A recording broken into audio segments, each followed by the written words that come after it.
Hello and welcome to all my dear friends. Start करते हैं आज का लेक्चर, जो कि एक इंपॉर्टेंट करंट अफेयर्स है लास्ट 1 वीक का। सबसे पहला हमारा सुप्रीम कोर्ट का में एक केस आया हुआ है। सेक्शन 9 को चैलेंज किया गया है, section 9 of the Hindu marriage act. तो इसमें कॉन्जुगल राइट्स को चैलेंज किया गया है। कॉन्जुगल राइट्स क्या होते हैं, पहले हम वो देख लेते हैं। देखिए, जब भी मैरिज होती है हिंदूज में, मुस्लिम्स में, क्रिश्चियंस में, तो किसी लॉ के अंतर्गत वो मैरिज होती है, अदरवाइज वो मैरिज क्या होगी, इलीगल होगी। तो इन एक्ट्स को क्या बोलते हैं, पर्सनल लॉज। तो जैसे हिंदू के केस में हिंदू मैरिज एक्ट, मुस्लिम्स के केस में मुस्लिम पर्सनल लॉ, और क्रिश्चियंस के केस में क्रिश्चियन फैमिली लॉ। ये लॉज बने हुए हैं जिसके अंतर्गत किसी भी मैरिज को सोलेमनाइज किया जाता है, लीगलाइज किया जाता है। ठीक है। अब इस जो एक्ट्स हैं उनमें कुछ सेक्शंस होते हैं जो कि कॉन्जुगल राइट्स के बारे में बात करते हैं।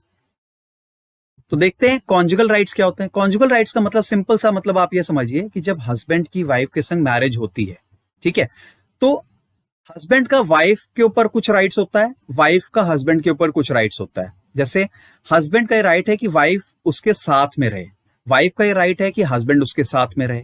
ठीक है। तो अगर ऐसा कभी होता है कि कोई वुमेन हस्बैंड को छोड़ के चली गई, ठीक है, या हस्बैंड वाइफ को छोड़ के चला गया, ठीक है, और लीगली सेपरेट नहीं हुए, तो क्या होगा कि वाइफ या हस्बैंड, जो भी अग्रीव पार्टी है, वो कोर्ट में जा करके ये बोल सकता है कि दिस इज इलीगल। तो कोर्ट क्या करेगा, अगर मान लीजिए हस्बैंड छोड़ करके गया है वाइफ को, तो वो वाइफ की प्ली पे कोर्ट जो है हस्बैंड को ऑर्डर करेगा कि वो जा करके वाइफ के साथ रहे। ठीक है, या वाइसी वर्सा भी हो सकता है। ठीक है दोस्तों। तो अब देखते हैं कि section 9 of the Hindu marriage act courts को एम्पावर करता है और अग्रीव पर्सन को एम्पावर करता है कि वो कोर्ट्स जा करके अपने कॉन्जुगल राइट्स को वापस रेस्टिट्यूट करवा सकते हैं। ठीक है, मतलब कोर्ट्स एनफोर्स कर सकता है conjugal right of one person. ठीक है, देखिए प्रोविजन क्या है इसमें। सेक्शन 9 पहले देख लेते हैं कि सेक्शन 9 को क्यों चैलेंज किया गया है, वो बाद में देखेंगे।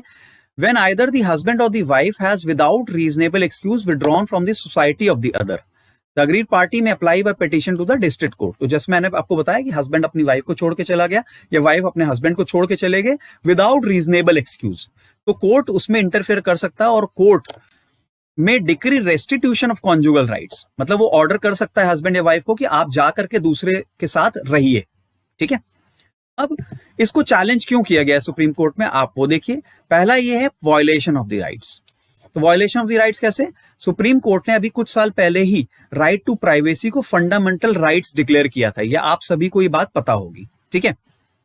तो अब ये बोलता है कि अगर right to privacy fundamental right है, तो ये हमारा राइट होना चाहिए कि हम उस पर्सन के साथ रहना चाहते हैं या नहीं रहना चाहते। अगर हम उस पर्सन के साथ नहीं रहना चाहते तो कोर्ट कौन होता है हमें ऑर्डर देने के लिए कि आप जाकर के उस पर्सन के साथ रहिए। ठीक है।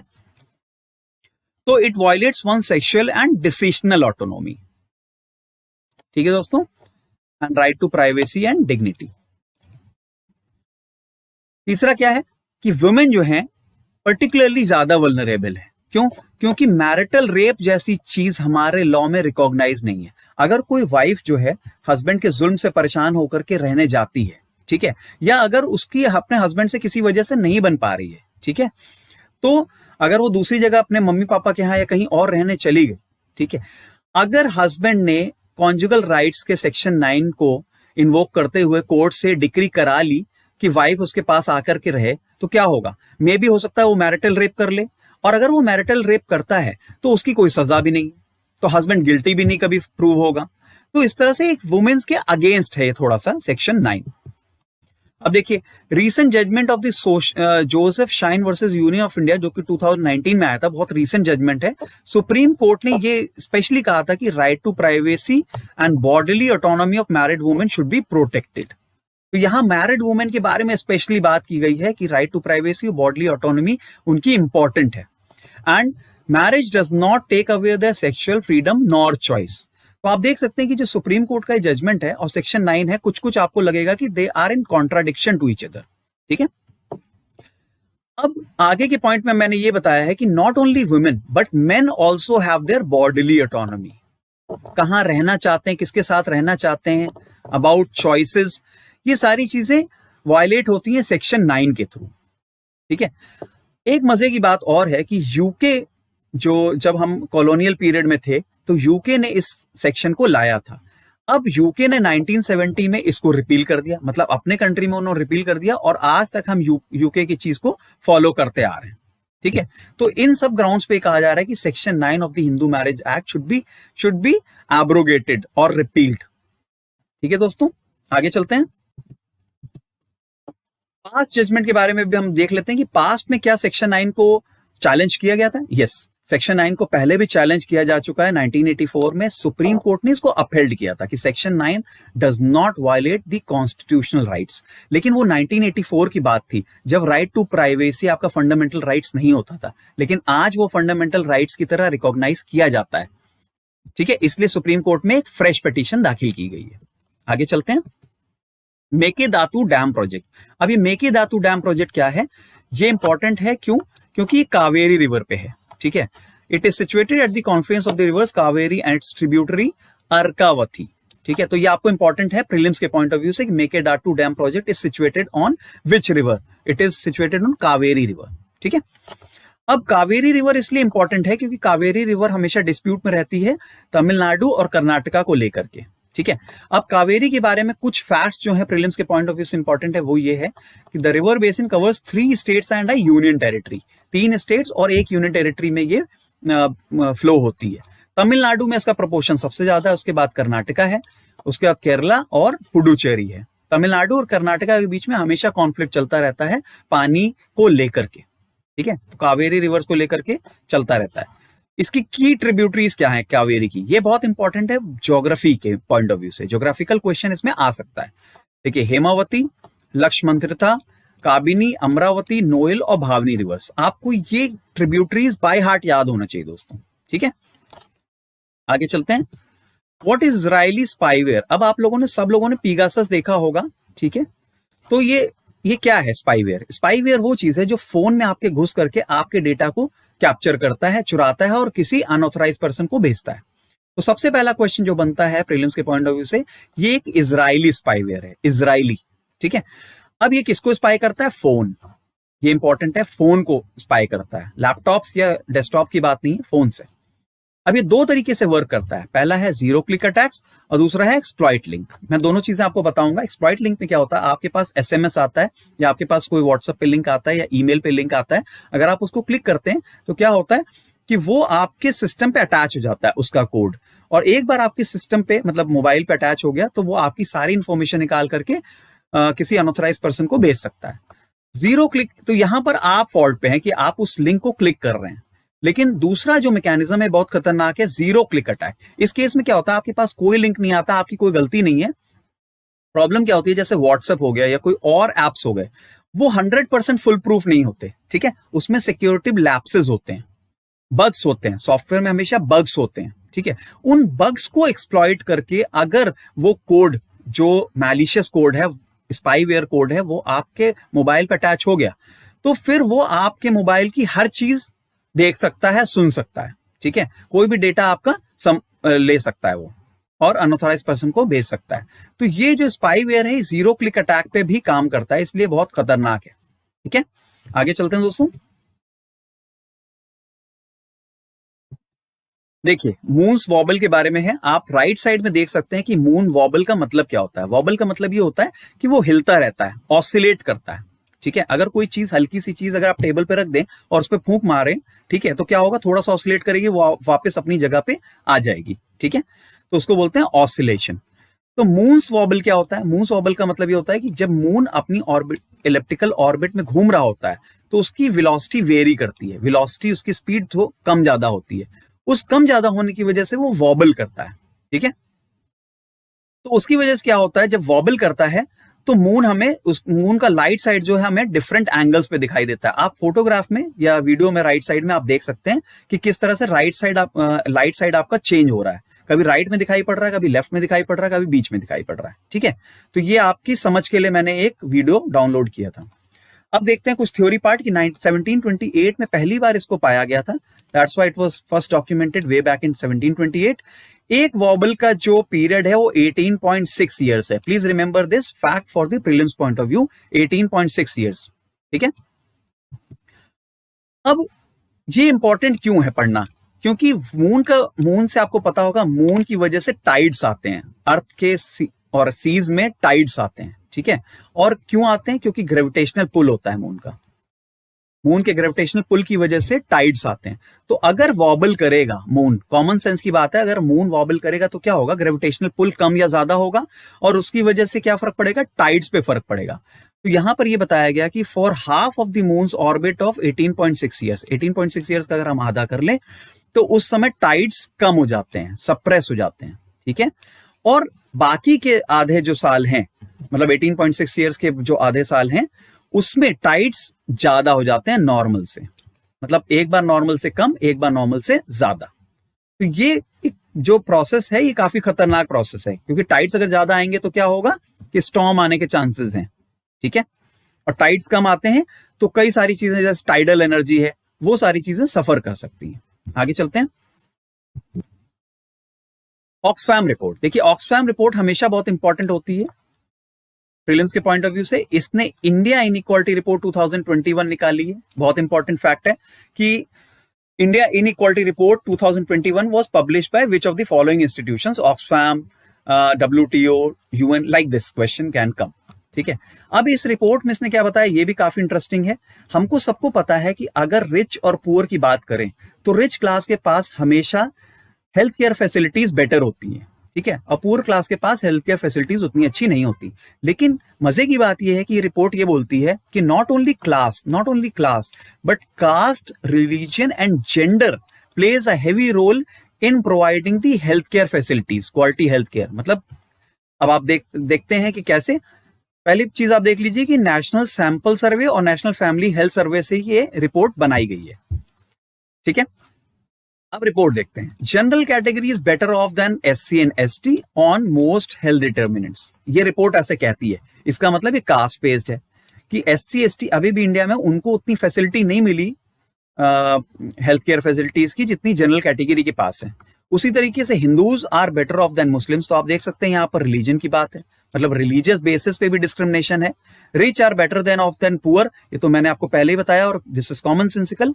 Main are better off than women, तो यहां पर आप जेंडर भी देख सकते हैं कि on the basis of gender also the health care facilities differ, and urban population is better off than the rural population, we all know that.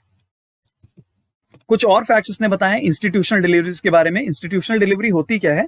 जैसे मान लीजिए कोई लेडी प्रेग्नेंट है और वो किसी चाइल्ड को बर्थ देने वाली है, तो अब ये हो सकता है कि वो अपने घर में दे उसको बर्थ, ठीक है, under the guidance of nobody, या वो हो सकता है हॉस्पिटल में जाकर के बर्थ दे, या किसी एएनएम के गाइडेंस में उसको बर्थ दे। तो अगर वो किसी एएनएम्स की या हॉस्पिटल की गाइडेंस में या डॉक्टर्स की गाइडेंस में अगर वो बच्चे को बर्थ देती है, उसको बोलते हैं इंस्टीट्यूशनल डिलीवरी, ठीक है। तो इंडिया में 38.7% था, बहुत ही कम था 2005 और 6 में, आप देख सकते हैं यहाँ फिगर्स में। अब 78.9% है। It's a big achievement and clapping for achieving this milestone. But inequalities persist with the ST households, मतलब इसमें भी अगर हम एसटी हाउसहोल्ड्स की बात करें तो 78.9% का 15% कम कर लें, ठीक है, below the general category. Okay दोस्तों, तो अभी भी एसटी हाउसहोल्ड्स में इंस्टीट्यूशनल डिलीवरीज कम है कंपेयर टू जनरल कैटेगरीज। अगर हम मुस्लिम्स और हिंदूज की बात करें तो मुस्लिम्स आर 12% बिहाइंड हिंदूज, ठीक है, एंड पुअरेस्ट और रिचेस्ट के बीच में तो हमको पता ही है। तो this report is very interesting as well as eye opening. आगे चलते हैं। ऑक्सफैम एक इंटरनेशनल है, it is a group of independent NGOs. अब देखिए क्वेश्चन यहां पर सिर्फ एक बन सकता है कि it's a inter governmental organisation और प्राइवेट ऑर्गेनाइजेशन। तो it's a private organisation, group of private organisation which you can call it as NGOs also. 1995 में बना था। इसके अलावा और कोई इंपॉर्टेंट फैक्ट नहीं है ऑक्सफैम में। तो this is all for the Oxfam. आगे चलते हैं। Speedy trial. अब देखिए हाई कोर्ट और सुप्रीम कोर्ट हमेशा लैंडमार्क जजमेंट्स देते रहते हैं। यहां पर हाई कोर्ट ने एक बहुत लैंडमार्क बात बोली है कि speedy trials are a fundamental right, ठीक है। आपने एक सेंटेंस सुना होगा, justice delayed is justice denied. अगर किसी को जस्टिस आप टाइम पे नहीं दे सकते तो एक तरह से आप डिनाई कर रहे हैं उसको जस्टिस, ठीक है। आपको पता होगा प्रिजन्स में अंडर ट्रायल प्रिजनर्स की जो रेशियो है वो बढ़ता जा रहा है, बहुत ज्यादा हो गया है, ठीक है। तो इस चीज को ध्यान में रखते हुए हाई कोर्ट ने बोला है कि speedy trial is also a fundamental right, और ये कहां बोला है? भीमा कोरेगांव केस में। ठीक है, तो ये बहुत इंपॉर्टेंट चीज है, आपको पता होना चाहिए। ठीक है, ध्यान रखिएगा कि speedy trial is a fundamental right. Next चलते हैं, न्यू शेफर्ड रॉकेट सिस्टम। ये क्या रॉकेट सिस्टम है, क्यों इंपॉर्टेंट है, देखते हैं। अमेजॉन सीईओ जो है, बहुत बड़े आदमी है, ये अभी अभी स्पेस में घूमने गए थे। 10 मिनट फ्लाइट टू स्पेस। आपको आजकल पता होगा स्पेस टूरिज्म की काफी ज्यादा बात कर रहे हैं कि अब हमको पता है कि वर्ल्ड जिसने घूम लिया है, अब वो स्पेस टूरिज्म की बात कर रहा है। तो जो न्यू शेफर्ड रॉकेट सिस्टम है वो ब्लू ओरिजिन एक कंपनी है उसका बनाया हुआ रॉकेट सिस्टम है। इसके थ्रू आप स्पेस में जा सकते हैं। स्पेस में जाने का मतलब कर्मन लाइन को क्रॉस करना होता है। कर्मन लाइन क्या होता है? कर्मन लाइन होता है स्पेस और आपके अर्थ के एटमॉस्फेयर के बीच में एक इमेजिनरी लाइन, उसको बोलते हैं कर्मन लाइन। ठीक है, तो अगर आपने कर्मन लाइन क्रॉस कर लिया इसका मतलब आप स्पेस में आ गए। ठीक है, अब इस रॉकेट के थ्रू जो अमेजॉन सीईओ थे वो कर्मन लाइन को क्रॉस करके स्पेस में एंटर हुए और 10 मिनट वहां पर घूम घाम करके वापस आ गए। ठीक है, अब इस रॉकेट की खास बात क्या है? It is fully reusable. आपने स्पेस डेब्रिस के बारे में सुना होगा, कई सारे स्पेसक्राफ्ट जाते हैं और वहां पर जब स्पेस में जाते हैं तो वो एक्सप्लोड हो जाते हैं या उनकी लाइफ खत्म हो जाती है और वो डेब्रिस बन जाते हैं। तो एक बहुत बड़ा प्रॉब्लम है, लेकिन यहां पर एक फायदे की बात यह है कि इट इज फुली रीयूजेबल, मतलब वो रॉकेट सिस्टम वापस अर्थ पे आ जाएगा और वापस से आप उसको यूज कर सकते हैं। आगे चलते हैं, स्माइल स्कीम। देखिए, कोई भी स्कीम बहुत इंपॉर्टेंट एग्जाम के पॉइंट ऑफ व्यू से, उसमें यह पूछा जा सकता है कि कौन से डिपार्टमेंट ने इसको लॉन्च किया, कौन से मिनिस्ट्री ने इसने लॉन्च किया। तो ministry of social justice and empowerment ने इसको लॉन्च किया हुआ है। इसका फुल फॉर्म है smile, support for marginalised individuals for livelihood and enterprise. तो ये दो चीजें काफी इंपॉर्टेंट है। अब ये है क्या स्कीम, ये भी आपको पता होना चाहिए। It is about rehabilitation of persons engaged in begging. जो पर्संस बेगिंग में है या डेस्टिट्यूट्स हैं उनको रिहैबिलिटेट करने का यहां पर एम है। और भी एम्स हैं, क्या है देखिए, counselling, education, skill development, economic linkages, और इसके ऊपर मतलब एजुकेशन स्किल डेवलपमेंट तो आप कर ही रहे हैं, आप उनको लाइवलीहुड देना चाहते हैं, लेकिन साथ में प्रोविजन ऑफ मेडिकल फैसिलिटीज भी आप उपलब्ध करा रहे हैं अंडर स्माइल स्कीम। तो this is very important fact. तो प्रीलिम्स में आपसे पूछा जा सकता है smile scheme comprises of which of the following. तो provision of medical facilities, second counselling, third education, fourth skill development. ठीक है, तो this all options are true. आगे चलते हैं, एम्पैट जीएम क्या चीज है ये? पहली बात आप समझ लीजिए, डीआरडीओ का बनाया हुआ है। ये एक एंटी टैंक गाइडेड मिसाइल है। Anti tank guided missile, anti tank guided missile का मतलब क्या होता है कि अगर कोई टैंक हमसे लड़ने आ रहा है, ठीक है, इंडियन आर्मी से लड़ने आ रहा है, तो उस टैंक को हम ब्लो ऑफ करना चाहते हैं, उस टैंक को हम बर्बाद कर देना चाहते हैं।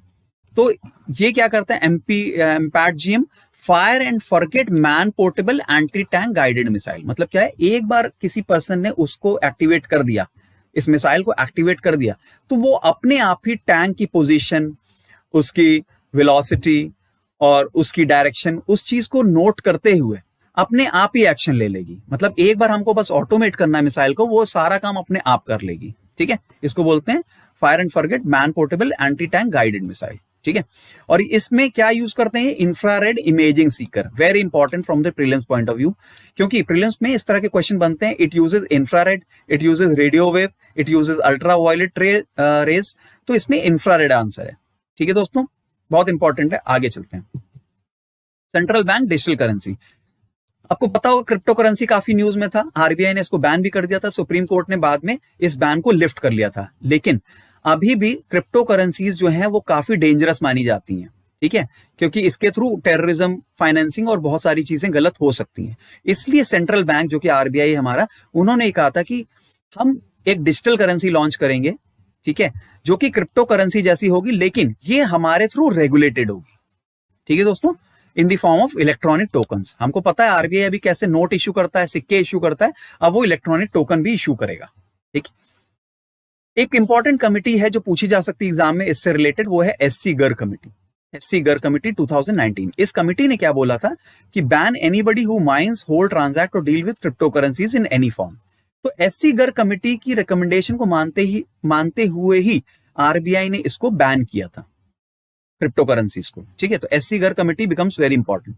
चैलेंजेस क्या है in rolling out national digital currency? हमने बात तो कह दी, लेकिन देयर आर सम चैलेंजेस।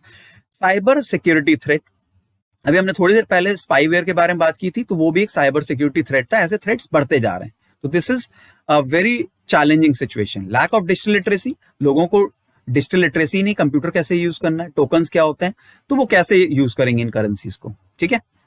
फिर regulation, tracking, investment, purchase. Internet पे कोई भी चीज रेगुलेट करना बहुत मुश्किल होता है दोस्तों, इसलिए ये डिजिटल करेंसी को भी रेगुलेट करना उतना ही मुश्किल शायद हो जाएगा। आगे चलते हैं। गांव बुढ़ास क्या कॉन्सेप्ट है, देखते हैं, बहुत इंटरेस्टिंग है। अरुणाचल प्रदेश में गांव बुढ़ास होता है village level functionaries, important village level functionaries. आपको पता होगा हिस्ट्री में, अगर आपने पढ़ा होगा, चोलाज में और इनफैक्ट इंडिपेंडेंट इंडिया में भी हम हमेशा कहते हैं डिसेंट्रलाइजेशन की बात करते हैं कि नीचे पावर होनी चाहिए। अभी क्या होता है, ऊपर पावर होती है, नीचे वालों के पास कम पावर होती है, लेकिन हमेशा हम डिसेंट्रलाइजेशन की बात करते हैं तो नीचे वालों के पास पावर ज्यादा होनी चाहिए। तो उसी के बारे में है ये कि गांव बुढ़ास होता क्या, पहले देख लेते हैं। Oldest person in the village as the head who would oversee matters relating to land and revenue in a particular area. गांव बुढ़ास सबसे ओल्डेस्ट पर्सन होगा उस गांव का, जो कि वहां की लैंड और रेवेन्यू, उन सब चीजों को हैंडल करेगा। अगर कोई डिस्प्यूट होता है किसी के बीच में, तो वो भी वही हैंडल करेगा। तो अभी असम कैबिनेट ने इसको एक फॉर्मल अप्रूवल दे दिया है। उन्होंने क्या कहा है, असम कैबिनेट अनाउंस दैट गांव बुढ़ास विल हेंसफोर्थ बी कॉल्ड एज गांव प्रधान। तो अभी तक ये एक इनफॉर्मल मैकेनिज्म था, लेकिन असम कैबिनेट ने इसे फॉर्मल डेफिनेशन देने का मन बनाया हुआ है। आगे चलते हैं। PM cares for children scheme बहुत इंपॉर्टेंट स्कीम है, 2-3 महीने पहले आई थी। अब देखिए, एग्जाम में पूछा जा सकता है PM cares for children scheme is related to what, तो ये है ऑर्फन चिल्ड्रंस के बारे में। Very important for all those orphan children during कोविड-19। कोविड-19 की वजह से जो ऑर्फन हो गए उनके लिए है स्कीम। इसमें क्या है, corpus of 10 lakh will be maintain, 10 lakh रुपए हर बच्चे के का एक कॉर्पस बनाया जाएगा from the PM cares fund. Again very important fact, PM cares fund से, ठीक है। मंथली स्टाइपेंड प्रोवाइड की जाएगी, 18 साल से शुरू हो जाएगी स्टाइपेंड। स्टाइपेंड मतलब कुछ कुछ उसको महीने के पैसे दिए जाने लगेंगे ताकि वो सरवाइव कर सके। 23 साल का होते ही 10 लाख रुपए उसको मिल जाएंगे। इसमें इस स्कीम में एजुकेशन टू द चिल्ड्रन का भी प्रोविजन है। हायर एजुकेशन और जो आपका सेकेंडरी एजुकेशन है, प्राइमरी एजुकेशन, तीनों को कवर किया गया है। इसके अलावा हेल्थ फैसिलिटी के अंतर्गत आयुष्मान भारत स्कीम का भी बेनिफिट इन बच्चों को दिया जाएगा। ठीक है दोस्तों। आदर्श स्मारक स्कीम वेरी इंपॉर्टेंट। अब देखिए, ये मॉन्यूमेंट्स बहुत इंपॉर्टेंट है, एग्जाम के पॉइंट ऑफ व्यू से आपको बिल्कुल बाय हार्ट याद होना चाहिए। Monuments at Nagarjunakonda, Buddhist remains at Salihundam and Veerabhadra temple, ये तीनों याद कर लीजिएगा। ये तीनों टेम्पल्स को अभी आदर्श स्कीम के अंतर्गत अभी टैगिंग कर दिया गया है, मतलब ये अब आदर्श स्मारक के अंतर्गत आएंगे। ठीक है।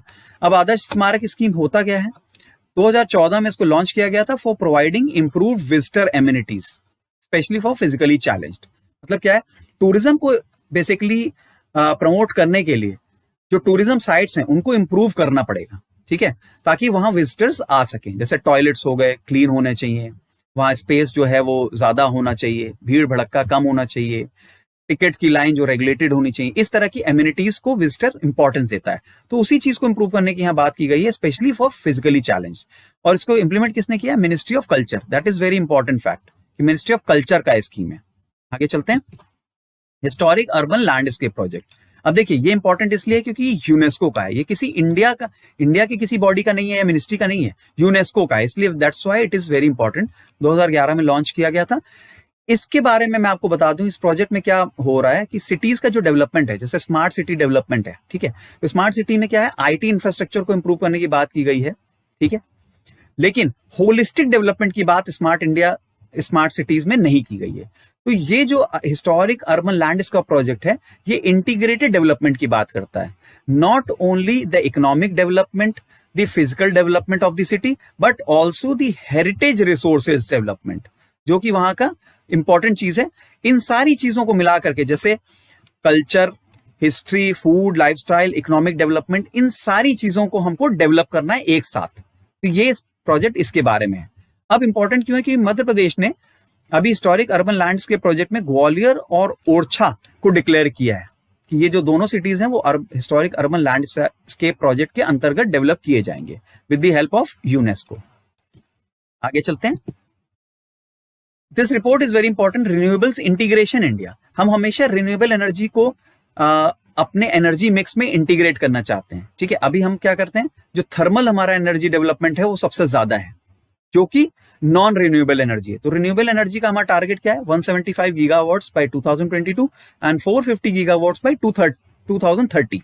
ठीक है, तो पहले हम देखते हैं रिपोर्ट कौन पब्लिश करता है, नीति आयोग और International Energy Agency. Very very important fact, please remember this thing. Renewable energy integration in India 2021 report was launched jointly by NITI Aayog and international Energy agency. ठीक है, अब ये रिपोर्ट क्या कहती है मैं आपको मोटा मोटा बता देता हूं। ये रिपोर्ट ये कहती है कि ये जो टारगेट है 175 और 450 का, ये फीजिबल है, ये हो सकता है, पॉसिबल है, इम्पॉसिबल नहीं है। लेकिन कई फ्रंट्स पे हमको वर्क करना पड़ेगा, जैसे identification of resources, proper planning, regulatory policy and institutional support. मतलब पॉलिसीज जैसे क्या होनी चाहिए कि जो प्राइवेट सेक्टर को प्रमोट करे, जो सोलर जो इक्विपमेंट्स हैं उनके इंपोर्ट को प्रमोट करे। ठीक है, कॉस्ट ऑफ इलेक्ट्रिसिटी को कम करे, ये सारी चीजें। तो अगर हमने ये पॉलिसी फ्रंट पे हमने काम कर लिया तो ये टारगेट्स बिल्कुल पॉसिबल है। ठीक है दोस्तों, तो आई होप आज का लेक्चर आपको पसंद आया होगा। मैंने जल्दी जल्दी कवर किया क्योंकि प्रीलिम्स पास आ रहा है, आपके पास इतना टाइम नहीं है, लेकिन ये सारे जो फैक्ट्स हैं काफी ज्यादा इंपॉर्टेंट है प्रीलिम्स के पॉइंट ऑफ व्यू से। Thank you so much.